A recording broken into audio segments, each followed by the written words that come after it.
Good afternoon, and very good afternoon. Welcome to the show. Welcome to VUEGRAPHY. Recently, I got, not once actually, three times, I got this question like which camera we should buy and which camera we should choose from three different people. And I was like, and of course, I asked them what their requirement, what kind of shoot they do, and their budget, blah blah blah. And based on that, I recommended them different cameras, and they were happy.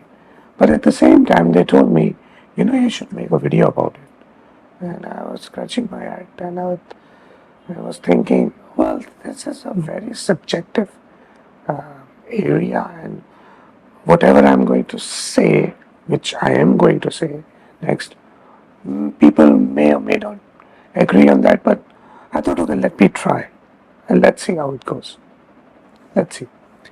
Well, what kind of camera you have to upgrade or you have to buy next? It's it's totally depend on what of multiple things, and but I'm going to break down things for you. Hopefully, it makes sense. So first of all, it depends on your budget. What your budget is, because not many people got deep pockets. So buying a camera is it's not every day like you're going to the grocery store, Walmart, and you're going to buy it.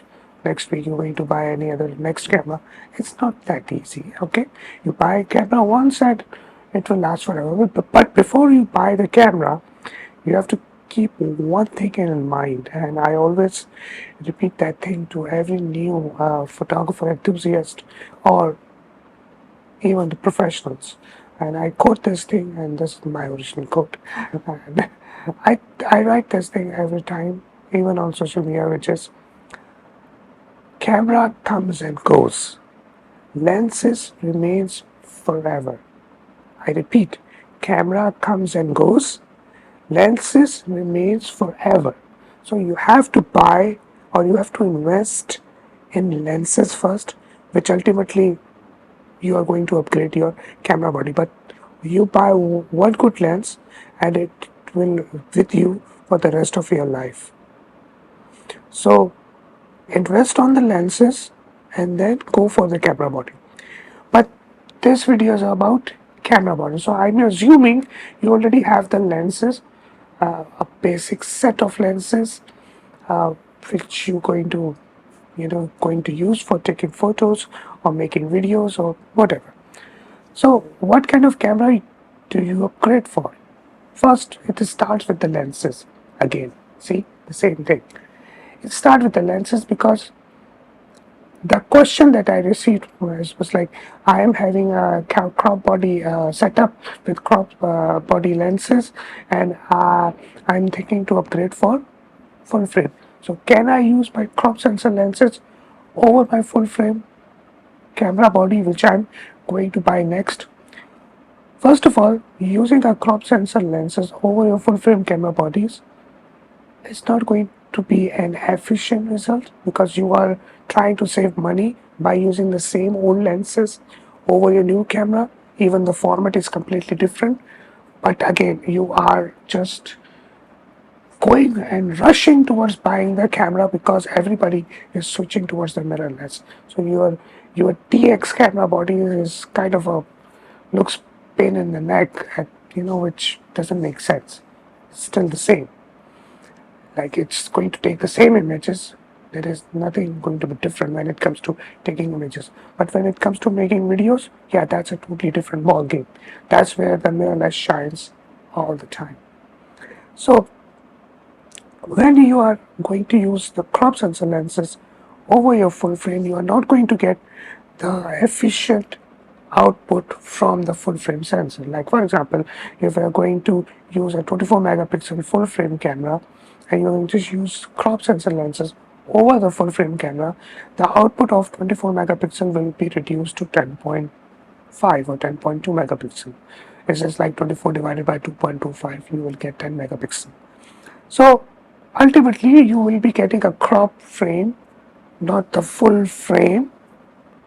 Okay, so you will going to get crop frame, and in that crop frame, because you are using the crop sensor lenses, the camera 24 megapixel reduced to 10 megapixel. So that is that simple. Not an efficient output. So you will be struggling with wide angle lenses, stuff like that. So the 35 will be appearing 50 millimeter, and 14 millimeter wide angle will appear 21 millimeter, blah blah blah. And it's not going to be efficient. But again, that's how it is. Let's now that being said, now let's move towards the basic question of the day. What camera body do you need? First of all, if you are general purpose photographer taking picture of parties, kids, normal day life, picnic, family gathering, stuff like that, you don't need any full frame camera. Yep, even a crop sensor camera like Z30 or any crop sensor camera from any other brand will be more than enough. I'm making this video using Z30 and it fulfill all the basic needs. Z30 is more than enough to capture, like any crop sensor camera, it's not necessarily Z30, any crop sensor camera is more than enough to capture kids images, normal daily life images, street photography, product photography. For product photography, it's very good to use crop sensor camera. I'll tell you in a minute why. So basically, when you have a good broad daylight outdoor environment, crop sensor camera is more than enough to capture the details. When it comes to low light, that's where you will be struggling with crop sensor because it got a small pixel pitch, so that's why. That's where you have to see when full frame camera is going to, you know, fulfill your needs because you are mostly shooting in crop sensor cameras or mostly shooting in low light area. That's where you need full frame. Again, if you are using a crop sensor camera for parties, kids, and all that, and you might see that there is a gathering in late evening, and that's where you're taking images at 8,000 ISO, 10,000 ISO. So crop sensor cameras start giving you suddenly noise. You have to upgrade to full frame. You have to. Again, investing on full frame is better to buy a software once in, it's a one-time investment. Buy a software which going to reduce the noise in your crop sensor camera rather than you spend so much money on buying a full frame camera. Like it's 10 times the price. So buying a software which going to reduce the noise in your crop sensor camera, it's 10 times less rather than buying a full frame camera. Like you can use Topaz, a noise reduction tool, artificial noise reduction tool. It's very cheap. So buying a software, it's very cheap in compared to buy a full frame camera. Now, again, most of you say, well, okay, we are not using this, we are not taking images for the kids' parties and all that. We are landscaper and we are landscaper, so we are shooting early rise, late evening, that's where we need dynamic range and crop sensor cameras are not good in dynamic range, that's why we need to move to full frame.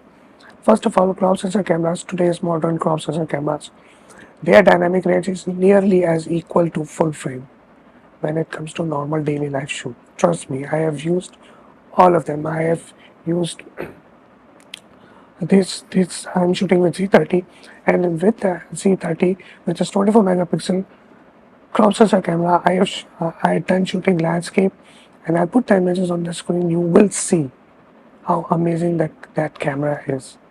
It's really good.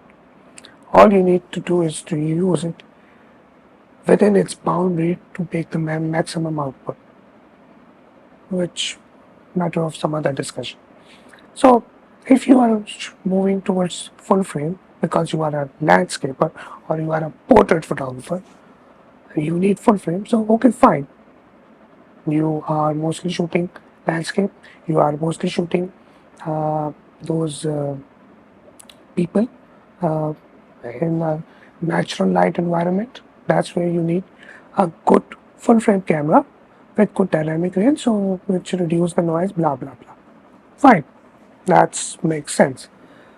Again, most of you say, well, we need high megapixel full frame camera, not low megapixel full frame camera.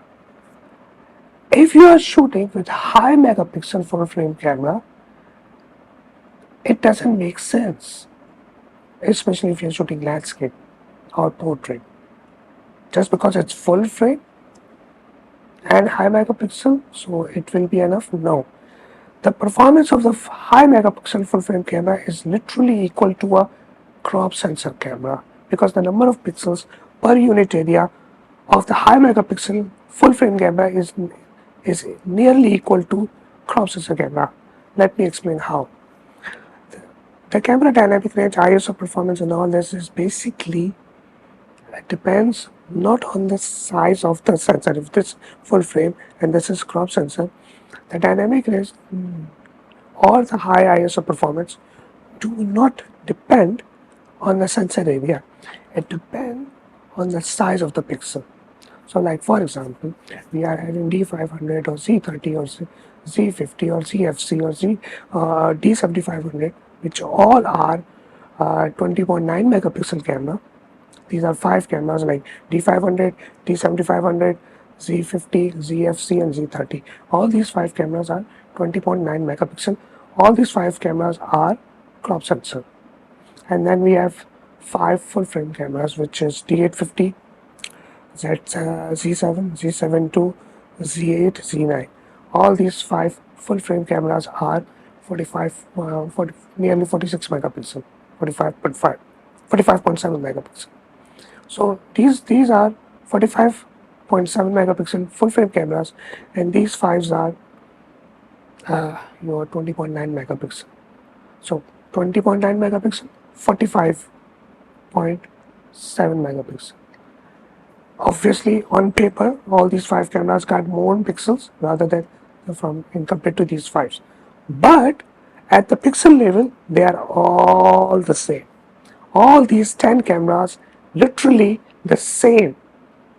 When it comes to low light performance, when it comes to dynamic range, they are all these 10 cameras nearly the same. The only difference which you will find is software tweak, very minor software tweak, which is basically done using the updated SNR firmware between all these 3 different cameras, and so their performance literally makes the difference.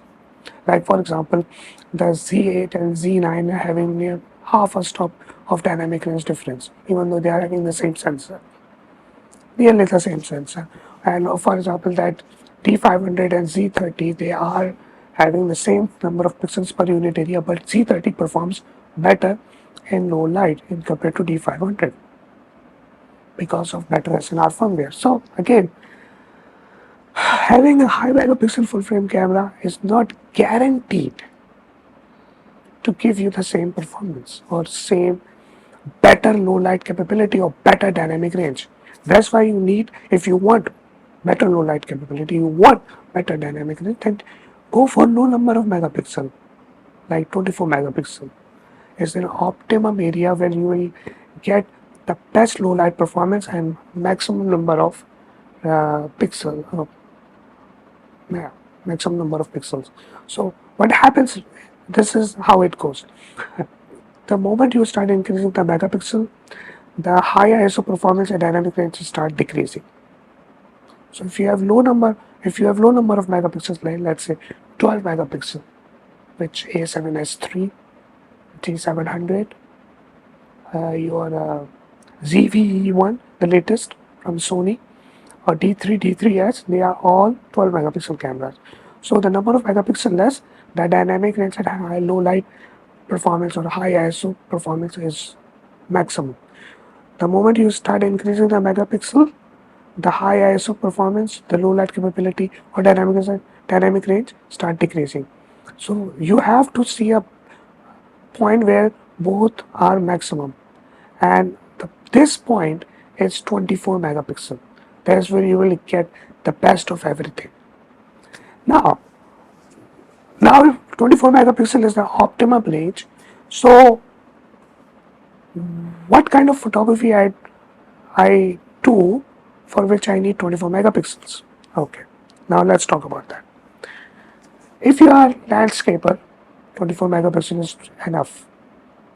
Even 12 megapixel is enough for normal landscape shooting, because you are putting most of them, 99%, most of them are using, we are using social media, which is like literally this mobile screen. So mobile screen is very small on which we are uploading the images on social media content, Instagram and all that, Facebook, which are using 2 to 8 megapixel maximum image. So do you really need 45 megapixel or 60, 50 megapixel, 61 megapixel? Because you are watching the content on this small screen. When you are watching the content on the small screen, you don't need a high megapixel until unless you are printing. And how many of us are printing the images which like big ass, I'm sorry, like big print? So you, when you are shooting like up to A4, not even A4, A3 or A2, that's when you need high resolution camera. But how many of us really printing our images? Less than half percent. Literally less than half percent. So that's the reality. You don't need high resolution camera. Even you are landscaper, even you are portrait photographer. The problem with 50 and 60 megapixel is you start getting diffraction even after f8. So it's better to, you know, go for low number of megapixels. You know, when the Z9 and Z8 launched, everybody was expecting, especially at the launch of Z8, everybody was thinking that it might go to 61 megapixel. But Nikon stuck with 45 megapixel. Why? After I come to know about this fact, then I learned that okay, Nikon did the right thing. Nikon is still at 45 megapixel because after 50 and 60 megapixel, you start getting diffraction very obvious in your images after f8. So you can't shoot at f8, f10, f11, f13 because you start getting soft images. Diffraction is going to kick in because of the higher resolution. That's the disadvantage. So 45 megapixel is the optimum resolution where you are getting maximum number of megapixel and also less diffraction. So that's another thing. So if you are landscaper and you are portrait photographer or you are product photographer or you are sports, action, wildlife, you are doing all these kind of things. What camera do you use? When it comes to product photography, sports, action, wildlife, I prefer to go with crop sensor because crop sensor cameras give you maximum number of uh, uh, uh, maximum number of pixels per unit area. That's why D500 still shines. It's 20.9, so it's equivalent to 45.7 megapixel full frame, and it shoots 10 frames per second, full professional body. Insane. D500 is still insane camera to do sports action wildlife. Of course, it has disadvantages like it cannot do animal IF. That's where the mirrorless shines. That's where Z8, Z9 shines to do animal IF. But if you know how to use a DSLR, you can still shoot with 20.9 megapixel D500 or 7D, or now R7 comes from Canon. All these cameras are really, really good to do, and they are less in megapixel, especially R3, R7, sorry. R7 is 32 megapixel, yes. And it's more than enough. 32 multiplied by 2.56.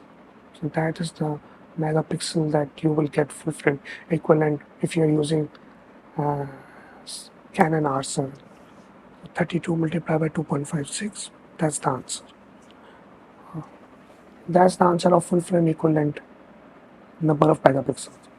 Anyways, so if you are shooting product, if you are shooting wildlife, crop sensor cameras still good to go.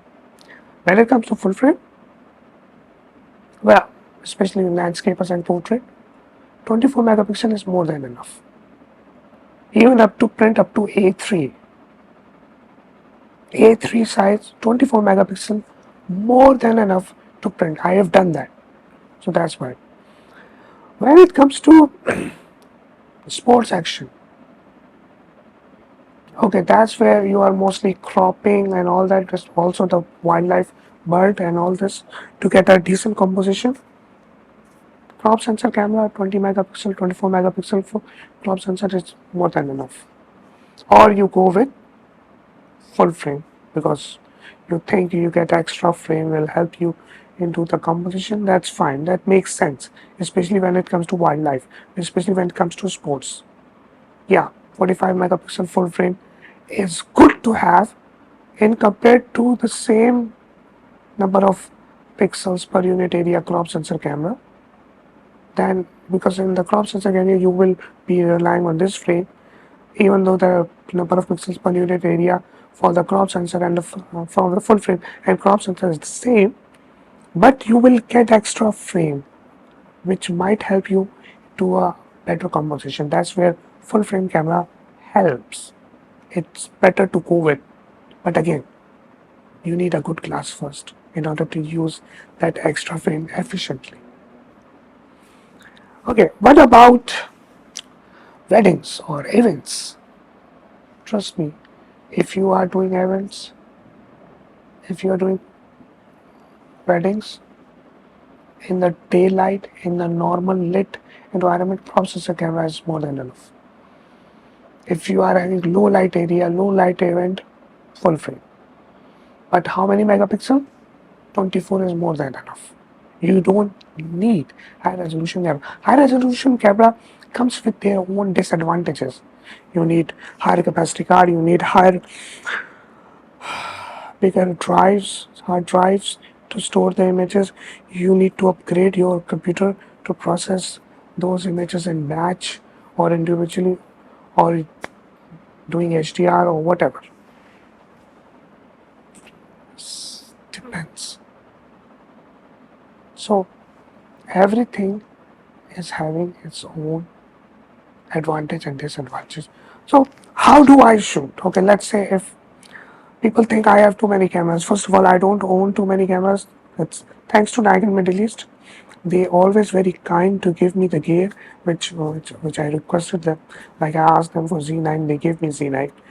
And I went out, I did to shoot whatever I want to shoot. And I returned the camera. Same goes for C8 or D780 or D850 or D6 or D5 or whatever. Same goes for lenses. They are very kind to give me big lenses like 600 f4, 800 5.6, 400 2.8, 180 to 400 f4, blah blah blah. So I cut the gears from Nikon Middle East, and and I went out and do the shoot, or compare the results, stuff like that. So that's what I do. But when it comes to shooting, in normal scenario shooting, how do I choose? What gear do I have to go with? If I want to shoot a scene in a broad daylight, landscape, or any street photography, or any candid moment, I go and shoot with this Z30.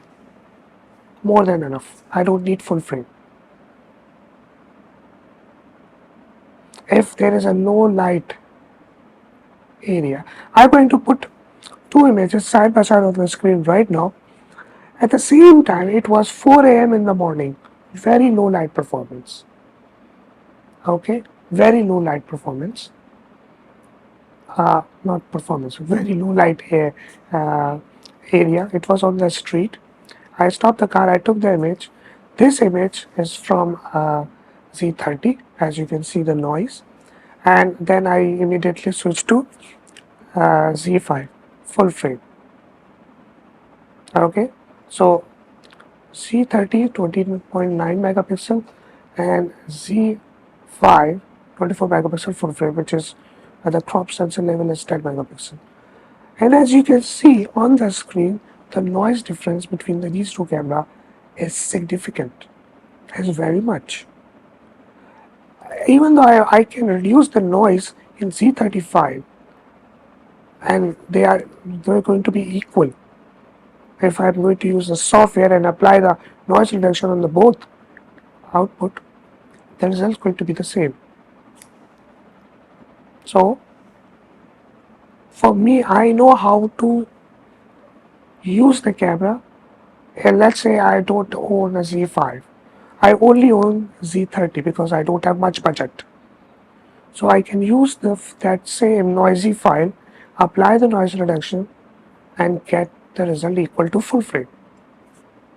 Okay, it's much more easy because once you go to full frame, it's not only the full frame camera body you are investing. Ultimately, you will be pushed to for the full frame lenses, which are more expensive. Crop sensor domain is very cheap, very compatible. So I mostly shoot with a C30 and I'm more than happy to shoot. Now, when it comes to portrait, I prefer to shoot with 12 megapixel. For me, it's more than enough. If like D700, D3S, I own these two cameras, so I'm more than happy to do this kind of thing in normal broad daylight portrait environment. I shoot with D700, D3S much easier. But if I need if I know that I am a very like high contrast environment where I'm having the lights and the shadows at the same time, I know that D3S and D700 is not going to pull off the job, especially at the shadow area. That's where I use Z5 because it's a new camera, new technology, better SNR firmware, better sensor. So the shadow recovery in the Z5 is amazingly better than D700 and D3S. So that's where I use Z5. I don't use D3S or D700 because I know in the low light environment or where I am having extreme kind of light and shadows at the same time, I don't go with D3S or D700. I usually go with Z5. Done. Now, shooting birds, sports action wildlife, that's totally high resolution camera. So for me, the high resolution camera is D500. I don't have D5. I don't have D6. I don't have D4S. I don't have Z8. I don't have Z9. I only have D500. So D500 do the job for me when it comes to shooting sports action wildlife. Or I shoot with D3S if the birds are sitting in the lake over the tree, D3S. But if it's in the flight or about to fly or any action, I go with D500. More than enough. Landscape. I even shoot landscape with D200. So I used D200 for landscape because D200 got CCD sensor and the output of the CCD sensor is crazy. It's crazy. It's 10 megapixel crop sensor camera which is equal to 24 megapixel full frame. But the output of D200 is just lovely. So that's how I use crop sensor cameras and all this. I hope you like this video and it makes sense. For landscape, I still use any camera. I mostly rely on Z30 or even Z5 is more than enough for me to do the landscape and portrait. I hope you like this video and I will see you in future with some new content. Till then, take care.